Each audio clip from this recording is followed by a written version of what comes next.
siratikal mustaqim wa ala alihi haqqa qadrihi wa miqdarihil azim. Amma ba'du.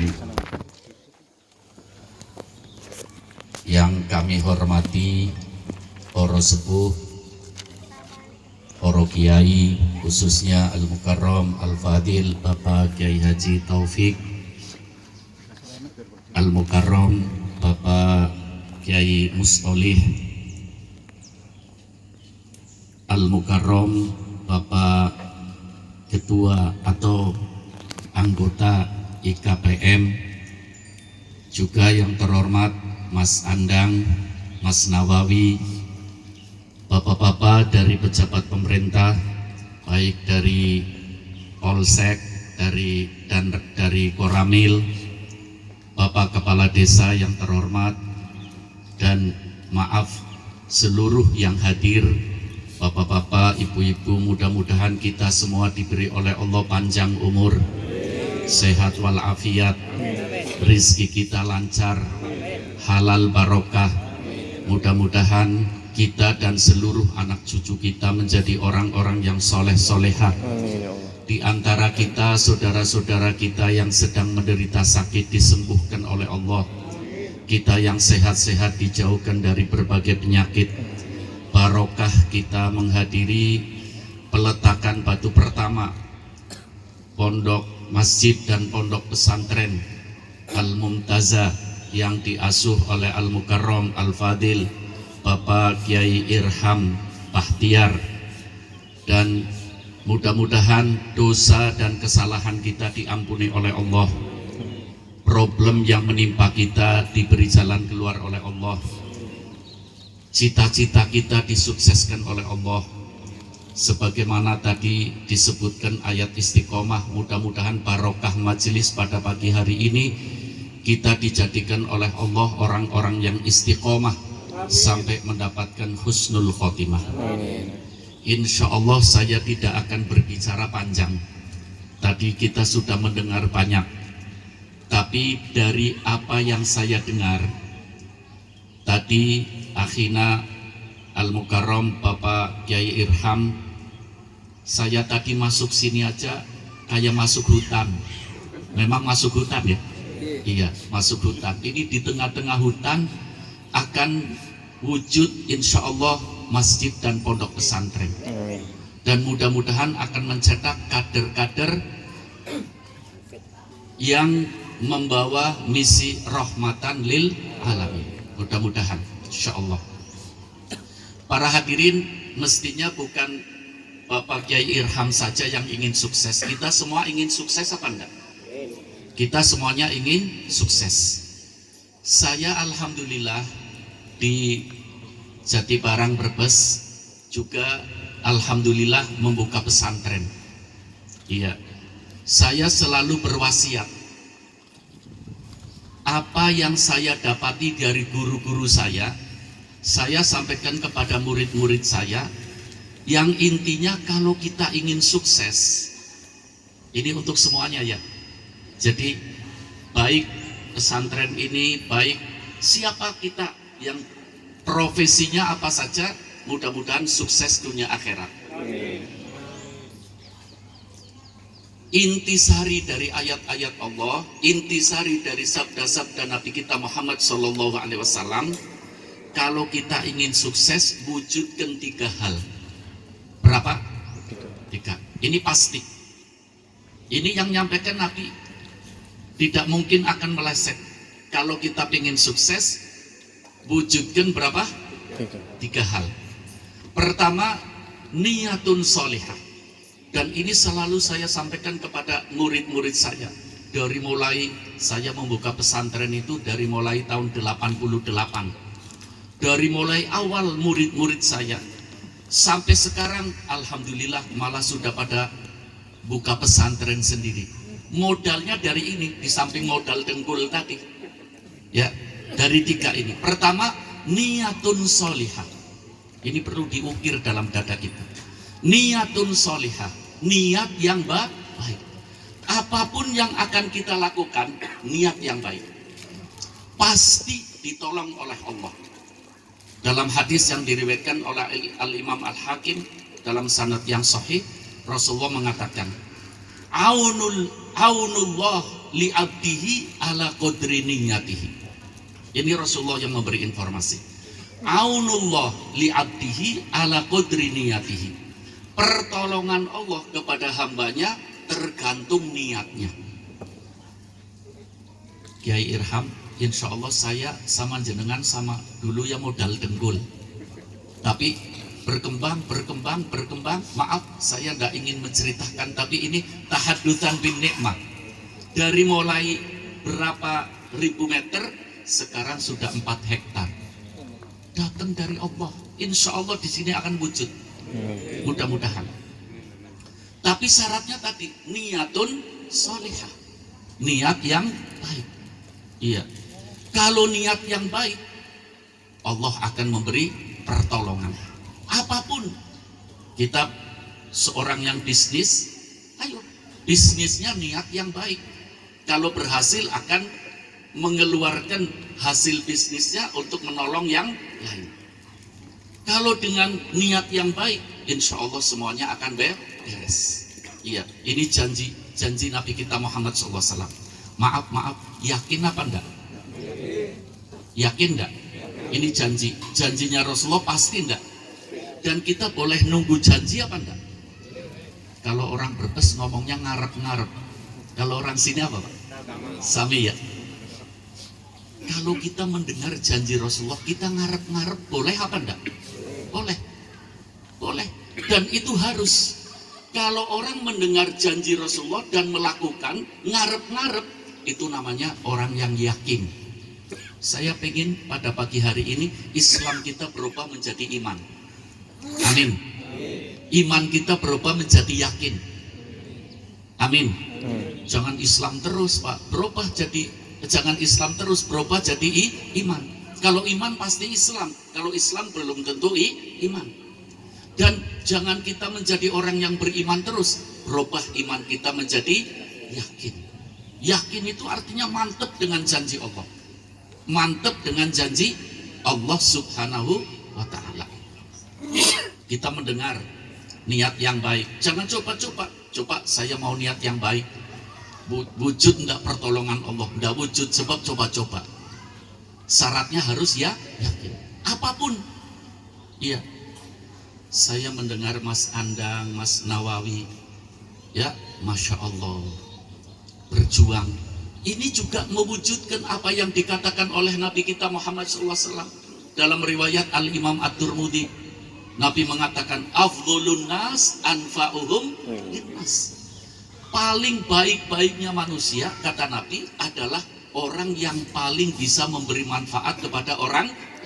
Mas Andang, Mas Nawawi, dan semuanya. Monggo, wujudkan hidup kita supaya menjadi hidup yang manfaat. Apa sih artinya hidup kalau tidak memunculkan manfaat? Tidak ada artinya hidup. Hidup akan berarti apabila hidup kita bermanfaat kepada orang lain. Dan tepat tadi apa yang disampaikan Mas Nawawi. Dengan membantu pesantren, insya Allah anaknya yang di pesantren dilancarkan oleh Allah. Itu pasti Mas Nawawi. Dan itu boleh diharap-harap. Itu janji Nabi. Itu janji Allah Subhanahu wa Ta'ala. Syaratnya apa tadi? Yakin. Saya juga nanti akan, tadi saya senang ngomongnya Mas Nawawi, ya, supaya jadi orang punya ilmu dan kaya. Penting ini ngomong kaya para hadirin, ya. Jadi orang yang punya ilmu dan kaya. Iya. Bagaimana masjid akan bagus kalau santri-santrinya melarat-melarat. Makanya nanti sebelum saya menutup pembicaraan saya ingin memberi doa sama jenengan, namanya doa anti melarat dari Rasulullah ini. Tapi syaratnya apa? Yakin. Ini sedikit ngomong yakin ya Pak ya. Asy-Syaikh Ahmad bin Muhammad At-Tijani radhiyallahu an mengatakan al-farqu bainal iman wal yakin. Bedanya iman dengan yakin. Kalau iman yazidu wa yanqus. Iman bisa tambah bisa kurang. Maaf Pak Kiai, kalau di Brebes itu orang yang nggak mantep namanya ngeleo. Di sini sama ngeleo. Goncang. Mudah apa? Goncang. Iman bisa goncang, Pak. Tapi kalau yakin tidak bisa goncang. Saya pernah mengikuti seminar dakwah, Pak. Seminar dakwah internasional di Universitas Al-Azhar. Wallahu a'lam, insya Allah ini kisah benar. Ada nabi namanya, ini ngomong yakin ya, ada nabi namanya Nabi Musa alaihissalam. Nabi Musa alaihissalam. Nabi Musa itu Allah ceritakan dalam Al-Quran, kalimullah, orang yang bicara dengan Allah. Nabi Musa itu mendengar suara Allah, tapi Nabi Musa tidak melihat Allah. Begini Pak, ngomong yakin ini penting, yakin harus dirubah iman kita menjadi yakin. Kita yakin dengan janji-janji Allah tadi yang disampaikan oleh Bapak Haji tentang istiqomah. Yakin kalau orang istiqomah, tatanazzalu alaihimul malaikat. Bayangkan orang kaya kadang-kadang nyewa satpam, satpamnya bisa kecolongan. Tapi kalau kita istiqomah diikuti oleh malaikat, malaikat kira-kira kecolongan apa enggak? Yakin, la takhafu wa la tahzan. Ya, hidup kita akan tenang apapun yang terjadi. Begini para hadirin, di zaman Nabi Musa itu ada dua orang terkenal. Dua orang terkenal. Bani Israel, sak negara. Ya, dua orang terkenal. Satu terkenal soleh. Ngerti soleh ya? Perbuatannya baik. Ini ngomong soleh juga, Mas Nawawi, Mas Andang, saya mengajarkan dengan jamaah saya, soleh ini ada dua. Ada soleh ritual, ada soleh sosial. Ada soleh ritual, ada soleh sosial. Soleh ritual itu Pak, ibadahnya hebat. Ibadah hebat, tapi sosialnya, waduh, Masya Allah. Maaf, saya pernah dengar bahwa ada orang ahli ibadah, ibadahnya hebat Pak, tapi bakhil. Ada orang masih leop-leop, kadang-kadang maksiat, kadang-kadang ibadah, tapi sosialnya bagus. Kira-kira lebih baik mana Pak? Ada orang ibadahnya hebat, Allah, kalau ngomong ibadah nomor satu dia, tapi bakhil, padahal punya. Satunya masih, iya, kadang-kadang eling, kadang-kadang banyak ya lupanya, tapi sosialnya bagus. Bagus mana kira-kira? Ya kalau ngomong bagus sih bagus dua-duanya ya. Ya. Tapi dalam beberapa kitab tafsir disebutkan bagus yang masih mau maksiat, tapi banyak ingatnya sama Allah, tapi sosialnya bagus, itu lebih bagus. Coba lihat di masyarakat, ada orang ahli ibadah tapi bakhil. Orang ngomong ibadahnya tuh hebat, sayangnya itu tuh masih maksiat tapi seneng sodako. Mudah-mudahan dengan sodakonya dia dapat hidayah. Didoakan apa anda sama orang? Kembali tadi di zamannya Nabi Musa ada dua orang terkenal. Ini ngomong yakin loh Pak. Ada dua orang terkenal. Satu terkenal soleh, orang baik, ahli ibadah, sak negara kenal semua, dia ahli ibadah. Satunya toleh, sebaliknya soleh namanya toleh. Toleh itu udah bagus lah, perbuatannya jelek, terkenal sak negara, dia orang ahli maksiat, dia orang baik, orang jahat, orang tidak baik. Subhanallah, Allah lagi memberi pelajaran kepada Bani Israel, dan mudah-mudahan pelajaran bagi kita semua. Yang soleh dan yang toleh hari itu dua-duanya meninggal. Dua-duanya meninggal. Yang terkenal soleh meninggal, yang terkenal toleh juga meninggal. Maaf, mudah-mudahan di Wates orangnya soleh semua. Amin. Umpamanya ada orang soleh dan orang toleh meninggal, kira-kira jenengan takziahnya kemana dulu? Yang soleh dulu ya? Iya, secara akliyah. Nabi Musa sudah siap-siap mau berangkat takziah ke yang soleh. Tiba-tiba malaikat Jibril turun. Nabi Musa, aku diperintah oleh Allah jenengan supaya takziahnya ke yang toleh dulu, yang soleh nanti. Jangan tahu sendiri yang namanya Bani Israel, Allah saja diprotes. Ya, Nabi Musa protes. Jibril, tanyakan dulu sama Allah, apa sih masalahnya? Secara akliah kan harus yang soleh dulu. Apa rahasianya? Sekejap mata Jibril datang lagi. Nabi Musa, ini informasi dari Allah. Itu yang terkenal soleh, yang ahli ibadah, terkenal sak negara. Kalau malam dia laporan sama Allah, ya Allah, maaf, kalau yakin itu mantap ya Pak. Kalau enggak mantap namanya apa? Sak. Namanya apa? Sak. Ragu, ragu. Namanya sak, ragu-ragu. Kemudian orang ini yang terkenal soleh, kalau malam menyampaikan sama Allah, ya Allah, aku sudah ikut Nabi Musa. Kalau Nabi Musa benar, alhamdulillah. Kalau Nabi Musa tidak benar, apa sih salahnya orang ikut-ikutan? Berarti yakin apa sak? Yakin apa sak? Sak. Ibadah ini hebat ibadahnya. Ngikuti ajaran-ajaran Nabi Musa. Aku sudah ikut Nabi Musa ya Allah. Kalau Nabi Musa itu benar, alhamdulillah.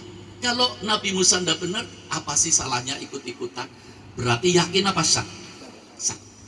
Yang terkenal toleh, yang ahli maksiat, kalau malam itu sujud sampai tempat sujudnya itu basah. Ya Allah, Engkau maha mendengar. Aku yakin ya Allah, dosaku itu mungkin setinggi langit, dosaku sebanyak buih di langitan, di lautan, dosaku sebanyak pasir yang ada di bumi. Tapi aku yakin ya Allah, Engkau maha pengampun. Sebanyak apa dosaku, pasti Engkau ampuni aku ya Allah. Aku sebetulnya kalau siang nggak ingin maksiat ya Allah, tapi aku kalah sama setan ya Allah. Aku kalah sama hawa nafsu ya Allah. Tadi siang aku lupa kepadamu, sekarang aku ingat kepadamu. Aku yakin dosaku sepanjang hari diampuni oleh Engkau. Yakin apa enggak? Yakin apa enggak? Tuh, makanya Allah perintah, Musa, jangan yang soleh dulu, tapi yang apa? Dinilai dari apanya? Yakin.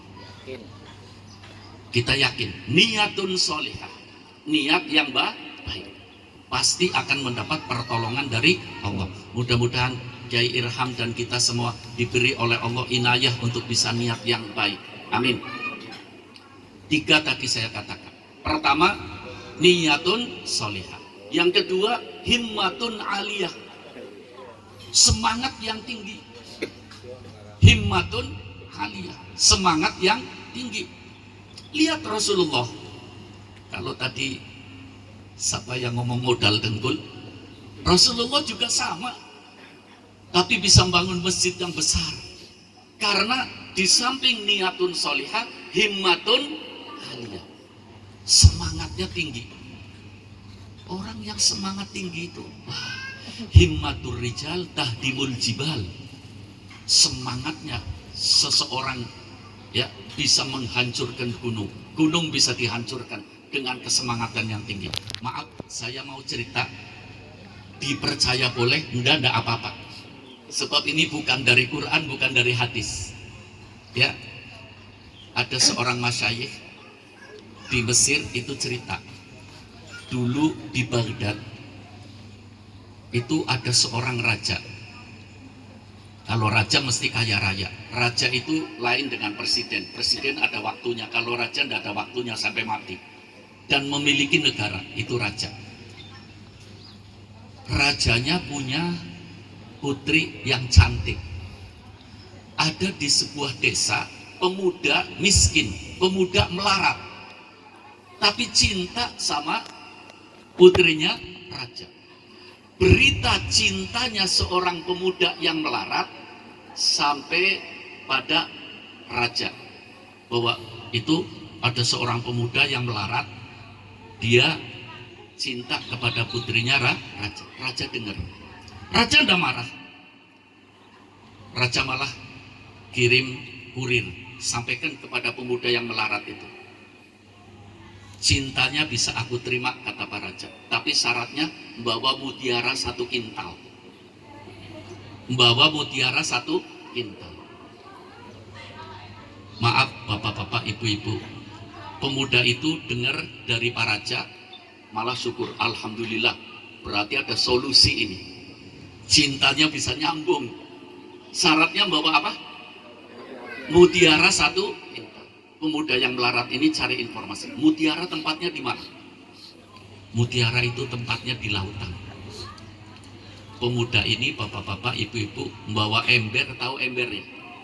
Datang ke pantai. Setelah datang ke pantai, itu lautan dikuras. Ngerti nguras gak, Pak? Pakai ember. Orang pada nonton, tuh ada pemuda gila nguras lautan. Ya, dikuras. Saya ngomong tadi, percaya boleh, nggak percaya nggak apa-apa. Tapi ini himmatun aliyah, semangat yang tinggi. Dikuras itu. Yang namanya lautan dikuras, orang ngomong itu gila. Nggak berhenti dia. Sampai tengah malam, nguras terus. Di tengah malam, Allah memunculkan satu binatang dari laut. Sebab binatang dari laut itu, Pak, besarnya mungkin ada yang ya mungkin 20 kali lokasi ini. Lihat ikan nun itu, yang saya malah pernah sampai di Tonjah namanya. Tonjah itu di sana ada Ibnu Battuta. Ibnu Battuta itu sebetulnya sebelum Columbus, Pak. Hanya anak-anak kita di SD dicekoki manusia yang keliling dunia namanya Columbus. Padahal dari orang Islam namanya Ibnu Battuta. Iya, Ibnu Battuta. Naik perahu membawa 60 orang. Kemudian di tengah-tengah lautan ada pulau kecil. Semua peralatannya diturunkan, masak. Ketika masak, pulaunya goncang. Setelah diamati, ini bukan pulau, punggungnya ikan. Punggungnya ikan. Makhluk Allah luar biasa. Makanya kita tafakur. Kalau tafakur itu ibadah yang nilainya berlipat ganda. Begini para hadirin, itu muncul ikan, di mulutnya ada mutiara 1 kintal. Di mulutnya ada mutiara 1 kintal. Bawa pulang. Setelah dibawa pulang, kirim utusan, sana ngomong sama Pak Raja, saya sudah siap mutiara 1 kintal. Ini ngomong himmah aliyah ya, semangat yang tinggi. Tapi jangan ikut-ikut nguras lautan, jangan. Nanti repot gitu, ya. Tapi kalau himmah aliyah, apapun yang kita lakukan, Allah akan kasih. Iya. Setelah bawa mutiara 1 kintal, diterima oleh Pak Raja, menepati janji, dikawinkan. Heboh sih heboh, Pak. Viral beritanya, ya, lagi musim viral ini. Bahwa putrinya raja dikawinkan oleh pemuda melarat. Iya, setelah kawin beberapa tahun, rajanya mulai lemah. Sudah tidak bisa ngurus pemerintahan. Biasanya raja itu diturunkan ke anaknya. Kali ini raja ini memilih yang melanjutkan mantunya. Kenapa? Ketika rakyatnya tanya, karena mantu saya punya himmah aliyah. Punya himmah aliyah. Kita tidak tahu, barangkali nanti di sini di gedung ada sumber air. Mudah-mudahan tidak menutup kemungkinan. Yang penting ada himmatun aliyah. Iya. Jadi ada 3 hal. Ya, pertama niyatun solihah. Yang kedua himmatun aliyah. Yang ketiga adalah al-ikhlas. Yang ketiga apa? Ikhlas. Orang kalau ikhlas itu, Pak, wah, senjata paling ampuh. Setan menyampaikan kepada Allah, ya Allah, semua hambamu aku goda ya Allah. Illa ibadaka minhumul mukhlasin, kata setan. Kecuali hamba-hambamu yang ikhlas. Kecuali hamba-hambamu yang ikhlas. Aku tidak mampu menggodanya. Ikhlas itu para hadirin nggak butuh ilmu, tapi ikhlas itu butuh latihan. Orang pengen ikhlas harus latihan ikhlas. Ilmunya setinggi langit, tapi nggak latihan ikhlas, nggak bakal ikhlas. Satu saat seorang sahabat bertanya, ikhlas ini perlu latihan dan perlu doa. Mohon supaya jadi orang ikhlas. Mohon sama Allah. Begini bapak-bapak, ibu-ibu dan saudara-saudara sekalian. Satu saat seorang sahabat bertanya sama Rasulullah, ya Rasulullah, mal ikhlas? Ikhlas itu apa ya Rasulullah? Kata Rasulullah, nanti dulu aku akan tanya malaikat Jibril. Ketika Rasulullah ketemu malaikat Jibril, ya Jibril, mal ikhlas? Ikhlas itu apa? Kata Jibril, nanti dulu aku akan tanya sama Allah. Ketika malaikat Jibril tanya sama Allah, ya Allah, mal ikhlas? Apa kata Allah? Ya Jibril, al-ikhlas sirrun min sirri. Ikhlas adalah rahasiaku. Aku akan berikan rahasiaku yang luar biasa kepada orang yang mau melatih dirinya untuk ikhlas. Ayo latih diri kita, ikhlas. Makanya saya mengatakan tadi, ayo robah Islam kita menjadi iman. Mudah-mudahan siang ini kita merubah iman menjadi yakin. Saya kira tidak perlu panjang lebar. Dari tadi kita sudah banyak mendengarkan. Tapi saya akan memenuhi janji. Saya akan memberi doa apa? Ya, kalau anti melarat ingat terus. Dan biasanya kalau ngomong melarat itu ya ingatnya uang ya Pak ya. Ingatnya apa?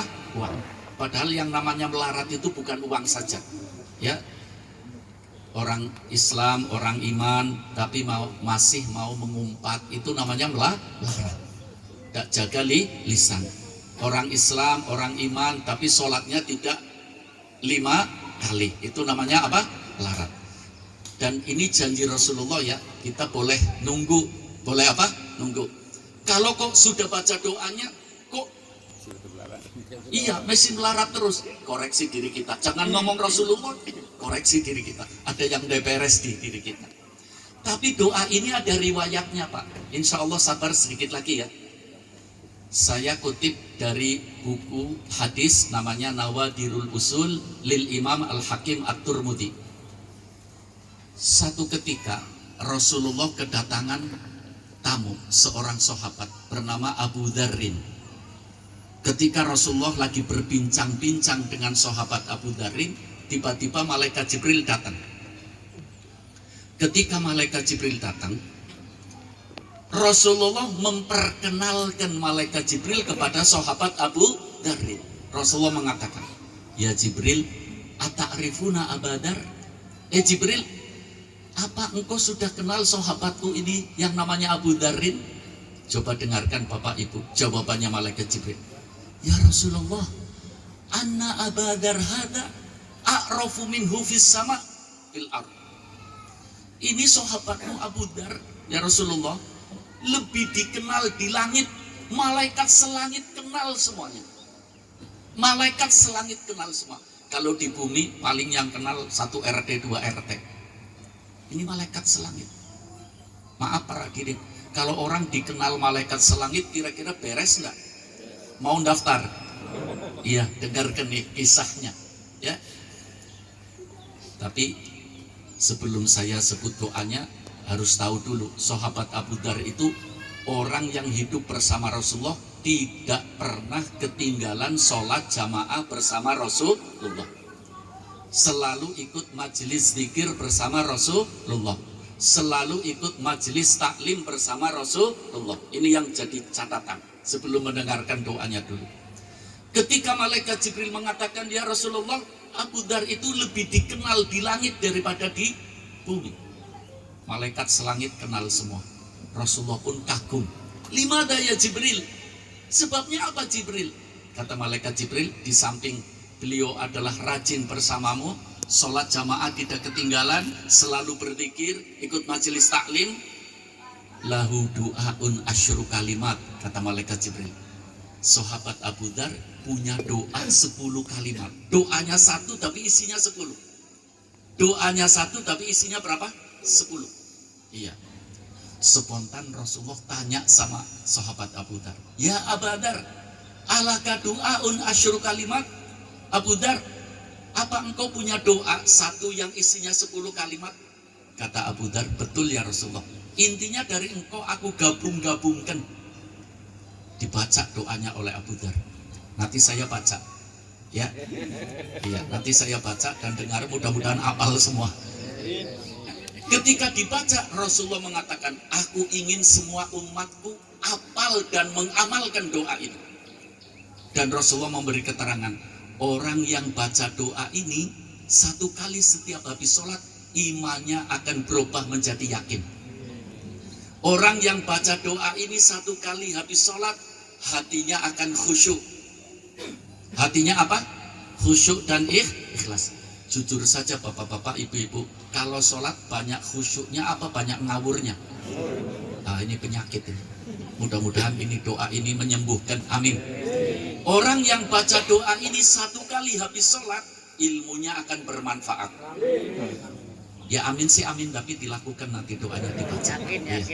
Orang yang baca doa ini satu kali habis sholat, dihindarkan dari berbagai bencana. Kita lagi ada bencana Pak, COVID itu mengerikan. Saya itu akrab sama bapak-bapak polisi. Kata polisi lebih baik ngadepi kriminal daripada ngadepi COVID. Ya, repot mencari COVID. Mudah-mudahan kita diselamatkan semua oleh Allah. Orang yang membaca doa ini satu kali habis sholat, dijauhkan dari berbagai bencana. Akhirnya Rasulullah mengatakan, orang yang membaca doa ini satu kali habis sholat, tangannya selalu di atas. Kalau di atas memberi apa meminta? Memberi apa meminta? Memberi. Artinya anti melarat. Kemudian malaikat Jibril menambah, ya Rasulullah, al jannatu mushtaqatun ilaih. Wahai Rasulullah, surga rindu kepada orang yang istiqomah. Sholatnya berjamaah, setelah sholat baca doa ini, dirindukan oleh surga. Coba doanya satu isinya 10, saya baca ya, dihitung. Bismillahirrahmanirrahim. Allahumma inni as'aluka imanan daimah, wa as'aluka qalban khashi'a, wa as'aluka ilman nafi'a, wa as'aluka yaqinan shadiqah, wa as'aluka dinan qayyimah, wa as'aluka al-afiyah min kulli baliyah, wa as'aluka tamamal afiyah, wa as'aluka dawamal afiyah, wa as'aluka syukra alal afiyah, wa as'aluka al-ghina anin nas. Saya yakin kalau saya baca 3 kali enggak hafal. Enggak hafal ya? Iya. Kalau saya kasih tulisannya siap menghafalkan enggak? Ya. Siapa yang mau bagi? Iya, panitia dibagi ini. Saya bawa doanya. Ini kenang-kenangan Kiai Irham. Mudah-mudahan menjadikan ini bagi. Ya, ini santai. Sini, saya minta santai. Dibagi. Lepas karet. Yang bagi yang banyak. Ini dibantu, ini kebanyakan. Ayo dibantu. Mana satu? Nah.